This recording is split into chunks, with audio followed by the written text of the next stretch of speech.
Abra sua Bíblia no livro de Atos, no capítulo 27. Eu quero te pedir para deixar aberto. O capítulo 27 contém 44 versículos. Nós não vamos ler todos os versículos, mas eu quero ler mais ou menos alguns para nós nos colocarmos a par do que se trata o capítulo 27, quero dizer. O tema da nossa meditação é: o caminho de Deus é perfeito. O caminho de Deus é perfeito. Eu tenho aprendido na vida que o que tem mais valor não é de onde eu parti, não é o meu destino, não é meu ponto final, a minha parada, mas é o meu caminho, é a minha jornada. O que eu tenho aprendido na minha jornada?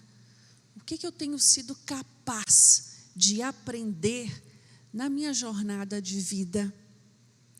Às vezes ficamos com os olhos tão voltados para o passado, ou então tão voltados para o futuro, e esquecemos de absorver os ensinamentos que o Senhor tem para mim e para você hoje.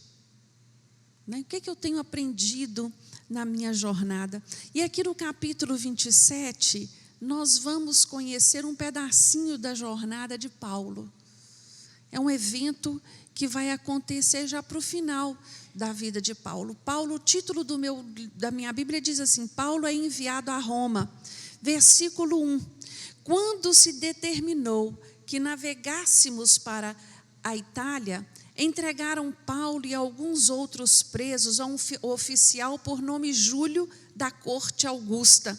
E embarcando em um navio de Adramítio, que estava prestes a navegar em demanda dos portos da costa da Ásia, fizemo-nos ao mar, estando conosco Aristarco, macedônio, de Tessalônica. Lá no versículo 9. Tendo decorrido muito tempo e sendo já perigosa a navegação, porque o jejum já havia passado, Paulo adverte-os, dizendo: Senhores, vejo que a viagem será desastrosa e causará muito dano, não só para o navio e a carga, mas também para nossas vidas. O oficial, porém, cria mais no piloto e no dono do navio no que Paulo dizia. Afinal de contas, quem era Paulo? Paulo era marinheiro? Paulo era capitão? Não, né? Paulo era um profeta, mas eles ainda não tinham entendimento. Paulo era um homem de Deus, um homem experimentado espiritualmente, mas eles não tinham esse entendimento.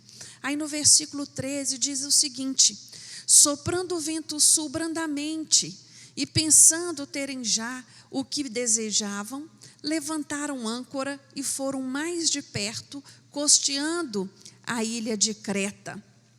Lá no versículo 21, havendo eles estado muito tempo sem comer, Paulo, pondo-se em pé no meio deles, disse: Senhores, devíeis, na verdade, ter me ouvido e não ter partido de Creta, para evitar este dano e esta perda. Agora, pois, recomendo-lhes que tenhais bom ânimo, porque não se perderá a vida de nenhum de vós, mas somente o navio. Esta mesma noite, o anjo de Deus, de quem eu sou e a quem eu sirvo, esteve comigo, dizendo: Paulo, não temas, importa que sejas apresentado a César, e Deus te deu todos os que navegam contigo.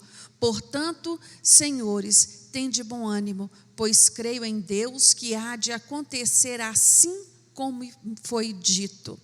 Creio em Deus como há de acontecer assim como me foi dito. Amém? Fecha seus olhos, coloca a mão no seu coração e fala para Deus. Faça uma oração pequena, mas sincera. Senhor, fala comigo esta noite. Senhor, fala comigo. Necessito ouvir a tua voz. Eis-me aqui, ó Espírito Santo de Deus. Ministra a tua palavra em nós. Nos alimenta, nos dê bom ânimo, renove as forças, pois é o que necessitamos para o dia de hoje. Porção nova da tua palavra. No nome de Jesus oramos. Amém. Como eu disse, o tema da nossa lição é: o caminho de Deus é perfeito. Mas se nós olharmos, à nossa volta, o caminho perfeito de Deus não nos exime, não nos isenta dos problemas, das lutas e das dificuldades. Nós temos percebido nos dias de hoje, infelizmente, algumas pessoas pregarem por aí um evangelho muito conto de fadas, tem apresentado Deus mais como um Papai Noel do que o Cristo sacrificado na cruz. É aquele evangelho onde você apresenta uma lista de pedidos, uma lista de desejos, e ele vai atender cada um deles. Só que Jesus chama a minha atenção e a sua atenção lá no livro de Mateus, no capítulo 16, ele vai dizer assim bem diretamente: se alguém quiser vir após mim, negue-se a si mesmo, tome a sua cruz e siga-me. Se eu perguntar, talvez a maioria das pessoas vão entender o que quer dizer negar a si mesmo. Negar a si mesmo é o quê? Abrir mão do meu próprio eu, mudar a minha postura, buscar testemunhar da palavra de Deus, viver a palavra de Deus. Mas e tomar a cruz? Será que todos nós cristãos temos entendido o significado de tomar a cruz? Meu irmão, cruz diz respeito a sacrifício. Cruz diz respeito à renúncia. Cruz diz respeito à doação. É se doar por amor, por completo, por amor a Cristo. É fazer tudo por amor a Cristo. Isso que significa cruz. Nós não podemos nos deixar enganar, porque Deus deixou para a vida de cada um de nós uma cruz. Você concorda comigo? Para cada um de nós, nós temos uma cruz para ser carregada. E nós não podemos nos dar o luxo de pensar que somos tão especiais por causa das nossas habilidades, ou por causa do nosso diploma, por causa da nossa inteligência, por causa da nossa capacitação, que não poderemos passar por tempestades e naufrágios. Quando eu olho para a vida deste homem, para a vida de Paulo, se nós formos olhar o currículo de Paulo antes de se converter ao Evangelho, a Bíblia diz que Paulo era um homem doutor da lei. Ele era alguém muito culto, ele era um poliglota, ele era um homem que podia entrar e sair em qualquer ambiente, era um homem estudado, bem habilitado. E ele tem um encontro com Jesus, e o Senhor vai usar todas as suas habilidades a partir de então, na propagação do Evangelho. Paulo foi o maior proclamador do Evangelho. Paulo abriu igrejas em várias regiões do mundo daquela época, em vários países. Paulo era destemido. Paulo passou por inúmeras circunstâncias, por inúmeras tragédias. A Bíblia diz que Paulo foi açoitado, Paulo saiu fugido de cidade, foi expulso, Paulo passou frio, Paulo passou fome, e agora, no capítulo 27, nós encontramos este homem tão precioso para o Evangelho, tão precioso para Deus, preso. Ele está sendo levado para se apresentar diante de César como prisioneiro para Roma. Ele sai de Jerusalém. Eu trouxe esse mapinha para você ter uma noção desse percurso. Ele sai de Jerusalém, vai embarcar em Cesareia. De Cesareia a Sidom, essa viagem leva mais ou menos um dia. Lá em Sidom, a Bíblia diz que o oficial romano, que estava responsável pelos prisioneiros, tratava Paulo com muita humanidade. O que quer dizer isso? Provavelmente com cortesia, com educação, com generosidade. Lá é tanto que a Bíblia diz que em Sidom ele permitiu que Paulo fosse visitar alguns amigos. Eu vou visitar meus companheiros e volto, não é? Então, mas Paulo estava como prisioneiro. Paulo havia perdido a sua liberdade de ir e vir. Aqui se encontrava esse homem tão precioso por o Senhor. O narrador desta narrativa, o autor dessa narrativa é Lucas. Lucas escreveu um dos evangelhos que leva o seu nome e o livro de Atos. Lucas acompanhava Paulo nessa viagem. Se você perceber, ele começa: quando se determinou que navegássemos, quer dizer, ele estava incluído ali, ele estava indo junto com Paulo. E Lucas, a Bíblia diz que ele era doutor, era um homem culto, um homem inteligente. E ele vai usar a sua habilidade na escrita para descrever esta viagem numa riqueza de detalhes muito grande. Ele descreve a tempestade, ele determina que tipo de vento alcançou essa embarcação. E ele vai dizer ali, ele vai contando, né? Ele vai narrando ali, passo a passo dos acontecimentos. Depois de sair de Sidom, eles vão parar em Chipre. De Chipre eles vão parar em Mirra, de Mirra em Nido, de Nido eles vão parar em Creta. Eles vão aportar lá no lugar, num porto chamado Bons Portos.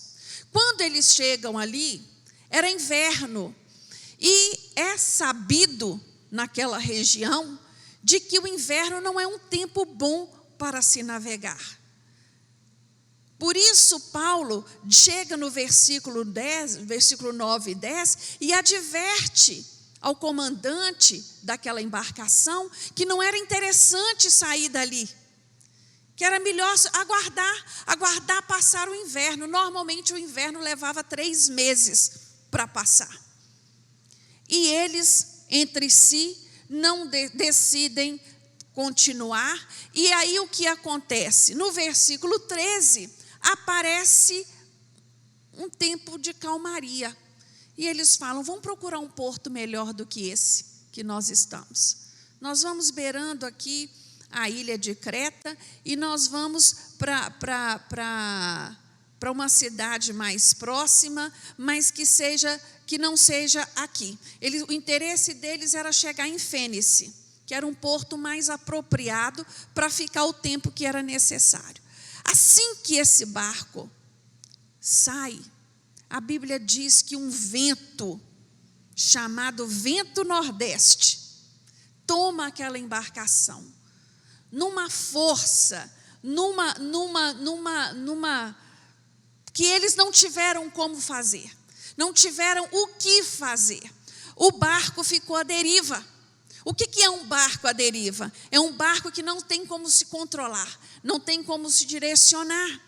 E ali começou o problema. Eu fico pensando, quando nós olhamos para a situação de Paulo, depois de tudo que ele havia passado, sabedor de que estava preso e o que o aguardava no seu destino, que era um julgamento, ter que passar por essa tempestade, ter que viver este momento. Às vezes eu penso, se fosse eu ia falar: Deus, você está de brincadeira, eu estou cansada, eu já pelejei demais, será que eu precisava mais essa? Paulo, ele nesse período, a Bíblia diz que durou 15 dias essa tormenta, e ele, ao invés de murmurar, de reclamar, de blasfemar, Paulo vai orar. Paulo era um homem experimentado em oração. Paulo vai orar e Deus manda uma mensagem para Paulo. Fala para ele: não se preocupa, nenhum mal vai te suceder, porque você vai chegar em Roma, você vai se apresentar diante de César. No momento do desespero daquele povo, Paulo se levanta e diz para eles: olha, acalma, porque o Deus que eu pertenço, o Deus que eu sirvo, me falou essa noite, que não vai se perder nenhum do que está aqui. Eu fico olhando esse homem em meio àquela tempestade, indo testemunhar de Deus, reconhecer que Deus estava no controle das coisas, apesar das circunstâncias parecerem descontroladas. Apesar do momento da situação parecer desesperadora, Paulo tinha convicção de quem estava com ele. Ele vai até aquelas pessoas amedrontadas e leva uma palavra de ânimo, e leva uma palavra de consolo. Ele vai dizer: não importa que nada, não temas, porque nada vai acontecer, porque eu tenho que estar em Roma, eu tenho que chegar em Roma. Isso traz para nós uma lição muito grande. Isso nos ensina que o homem que anda segundo a vontade de Deus, ele domina as suas emoções. Ele não se deixa levar pelas circunstâncias. Ele se coloca acima das circunstâncias. Esse homem, nós estamos falando do quê? Nós estamos falando de maturidade espiritual. Nós estamos falando de equilíbrio emocional. Este homem era experimentado no Senhor e ele sabia disso. Quando eu olho para a vida, para esse episódio na vida de Paulo, me vem à mente um episódio parecido com esse, que acontece com um homem de Deus também, com Jonas. Todos aqui conhecem Jonas, não conhecem? Jonas também enfrentou uma tempestade na sua vida. Só que há uma diferença muito grande entre os dois. A postura dos dois se contrasta de uma maneira gritante. Quando Paulo viajava em obediência a Deus, Jonas fazia o quê? Fugia do chamado e da ordem do Senhor. Jonas se escondeu e dormiu durante a tempestade. Paulo, o que ele fez? Tomou as rédeas da situação. Se era o único que tinha equilíbrio para lidar com aquele momento, todos estavam tão apavorados que ele foi e tomou as rédeas. Não, nós vamos nos alimentar, nós vamos nos acalmar, nós vamos ter bom ânimo, porque o meu Deus me garantiu a vitória. Enquanto a presença de Jonas no navio era a causa da tempestade, a presença de Paulo era a garantia de chegar no porto seguro. Enquanto Jonas foi forçado a testemunhar de Deus em Nínive, Paulo, espontaneamente, de alegria, de coração grato, testemunhava a quem ele pertencia para aqueles homens daquele navio. A presença de Jonas no navio ameaçava a vida. A presença de Paulo era a garantia. Você pode perguntar, né? Por que dois homens que creem no mesmo Deus agem de maneiras tão diferentes? A resposta está no resultado de como cada um de nós reagimos diante das situações. Nós precisamos aprender com estes homens de Deus, né? Que é necessário buscar equilíbrio, é necessário buscar maturidade, é necessário olhar para a vida na perspectiva de Deus. É necessário olhar para os acontecimentos da vida na perspectiva de Deus. Existem momentos, existem situações que eu não vou ter explicação para elas. Humanamente olhando para a prisão de Paulo, o que estava explícito ali, irmãos? Acabou. Quem é que vai fazer missões agora? O que vai ser das igrejas que Paulo abriu? O que vai ser do evangelho? Mas na perspectiva de Deus, o período que Paulo ficou preso, Paulo foi produtivo. Paulo podia estar acorrentado, mas a sua alma era livre. A Bíblia diz que Paulo escreveu Filipenses, Colossenses, Efésios, Filemão, no período de prisão. No período de prisão. A Bíblia diz que Paulo, preso em Roma, ele ficava acorrentado aos soldados. Aqueles soldados não tinham para onde correr. Eles ouviam de Jesus de manhã, de tarde e à noite. O tempo que estivesse do lado de Paulo era o assunto, era a pauta do dia: Jesus. E eu imagino quantos deles converteram por isso e divulgaram a palavra nos palácios, nas tabernas, na cidade. Você já parou para pensar nisso? Aos olhos humanos, parecia derrota a prisão de Paulo. Mas na perspectiva de Deus, Deus estava alcançando um outro patamar com o evangelho pregado por Paulo. Muitas situações na nossa vida, muitas tempestades na nossa vida, humanamente olhando, nós não temos explicações, nós não temos resposta, nós não entendemos, nós ficamos como quem não sabe o que fazer. Mas uma coisa eu te digo, irmão, o caminho de Deus, ele é perfeito. A palavra de Deus nos fala em Isaías 43 que o Senhor tem o controle de todas as coisas nas suas mãos.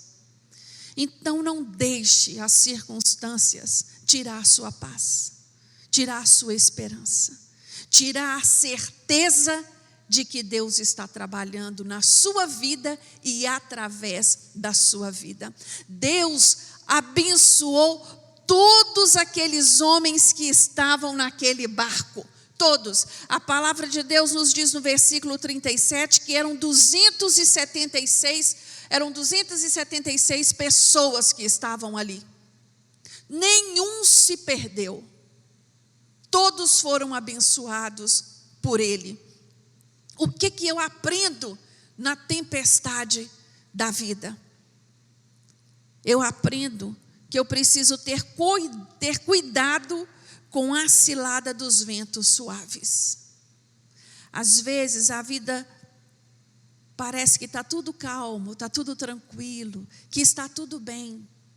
Mas não se deixe enganar e nem baixe a sua guarda. A vida passa por mudanças. A vida passa por mudanças. Há momentos de calmaria, mas há momentos também de tempestade. Tempestade significa o quê? Doença, perda, luto, dificuldade financeira, problemas nos relacionamentos. A vida passa por mudanças. O que nós precisamos fazer é, no tempo de calmaria, nos fortalecer espiritualmente, para na hora da tempestade ter equilíbrio para enfrentá-la. No tempo da tempestade, nas tempestades da vida, eu preciso orar, mas eu preciso também ter ação. Paulo era um homem de oração. Paulo era um homem de oração, mas se você for ler o capítulo 27 todo e o capítulo 28, você vai ver que esse homem, ele era um homem de ação.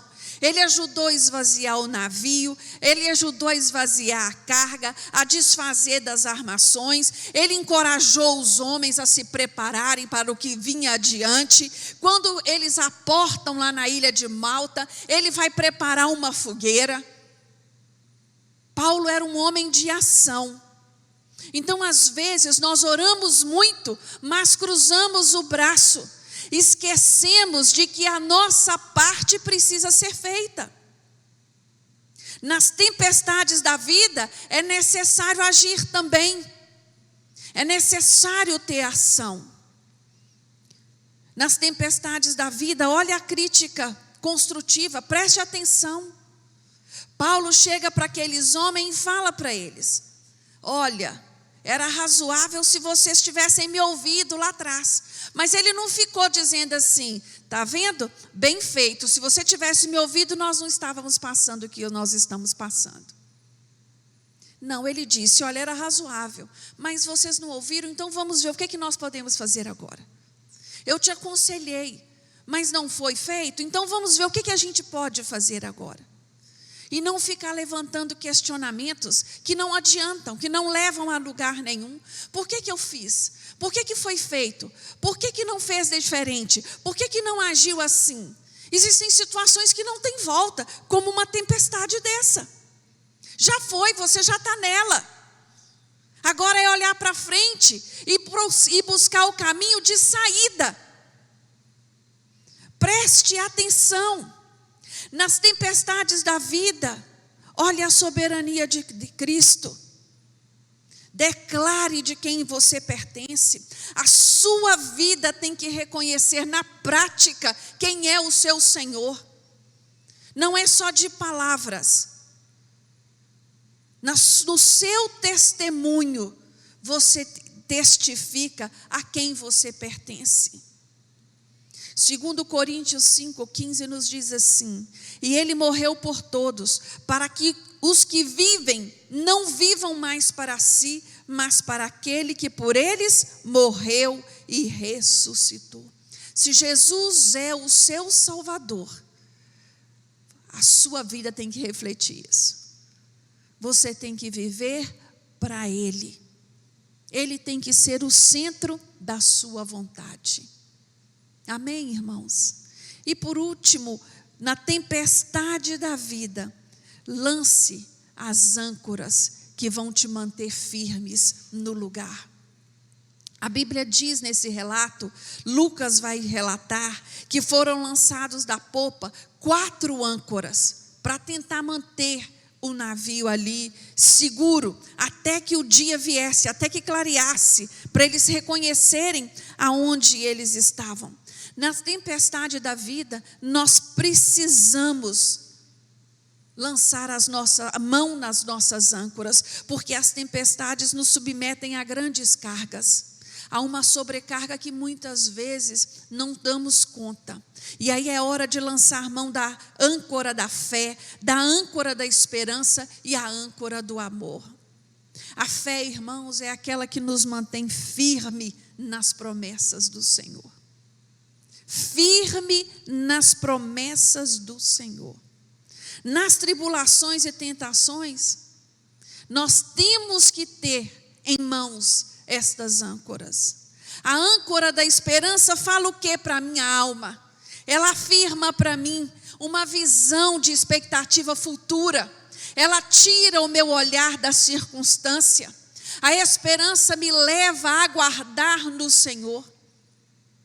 E a âncora do amor me leva a deixar de lado as minhas preocupações pessoais. E me faz olhar para o outro. Paulo, neste barco, não estava preocupado consigo. Ele estava preocupado com aquelas vidas que se encontravam ali. Paulo amava demais as almas para olhar só para ele. Ele estava preocupado, o que fazer, como nós vamos fazer, que atitude tomar para que todos não pereçam. No relato do capítulo 27, num determinado momento dessa tempestade, dessa confusão toda, alguns marinheiros desejam sair, abandonar o barco. E Paulo chega para o capitão e para o centurião e diz: olha, se eles soltarem, se eles pularem do barco, eu nada vou poder fazer.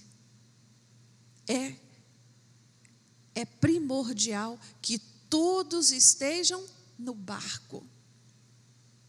Todos estejam no barco. Irmãos, às vezes só você é evangélico na sua casa. Às vezes só você tem buscado ao Senhor. Às vezes só você tem experimentado de Deus. Mas sabe de uma coisa: a bênção do Senhor é para todos da sua casa. Quando ela vem, ela alcança cada um dos nossos.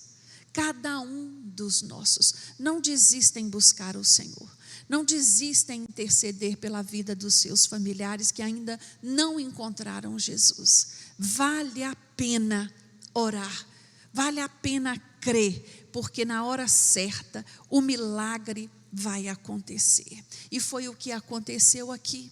Eles, no versículo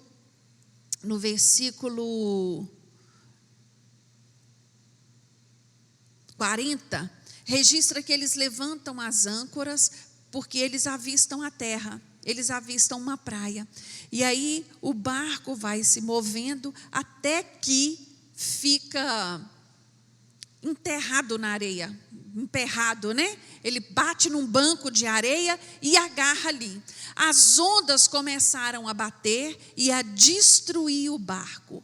Agora era a hora de descer.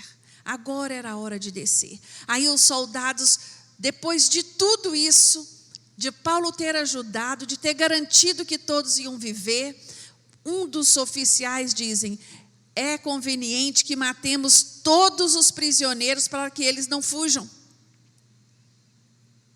Mais uma vez, este centurião Júlio intercede pela vida de Paulo e diz: não, liberte a todos. Quem souber nadar vai nadar até a praia. Quem não souber nadar vai se apegar às tábuas ou nos destroços do navio para chegar na praia. E a Bíblia diz que nenhum deles se perdeu. Todos chegaram à terra salvos. Todos chegaram à terra salvos. Então, às vezes, meu querido, você está muito preocupado em chegar, mas se esquece da sua jornada. Esquece do caminho que precisa ser passado. Abra os seus olhos para aprender aquilo que o Senhor tem para a sua vida. Aplique estes princípios para a sua vida. Não importa quão grande seja as tempestades, saiba sempre que o caminho do Senhor para a sua vida é perfeito. Amém? Vamos ficar de pé? Vamos agradecer a Deus por este tempo que nós estamos aqui. Nós ainda, após o culto, nós teremos, a partir das 21h30, a nossa oração do propósito dessa semana. Então eu te convido a não sair, fique. Tem sido uma bênção. Os 2 primeiros dias foi muito bom e eu tenho certeza que hoje não será diferente. Amém? Senhor, meu Deus, nosso Pai, nós queremos te agradecer, meu Deus, te agradecer pela tua palavra que é viva e eficaz, pela tua palavra que sonda o homem, pela tua palavra que confronta aquilo que está escondido no íntimo do ser de cada um de nós. Meu Deus, nos ajuda, Senhor, a ter equilíbrio emocional, a ter maturidade espiritual. Nos ajuda, Senhor, a confiar nos teus propósitos cada dia mais e a descansar em Ti. Ah, Deus, como é maravilhoso saber, como é maravilhoso ter a certeza de que os teus caminhos são perfeitos, que o Senhor tem coisas muito maiores para nós do que aquilo que está à nossa vista. Meu Deus, vai nos ajudando a trilhar a nossa jornada, vai abrindo os olhos espirituais dos teus filhos, dando a eles entendimento para absorver, para aprender cada lição que o Senhor tem para ensinar. Muito obrigado, Deus, por tudo que o Senhor tem feito na nossa vida. Obrigado por este culto, e é no nome de Jesus que nós oramos e agradecemos. Amém.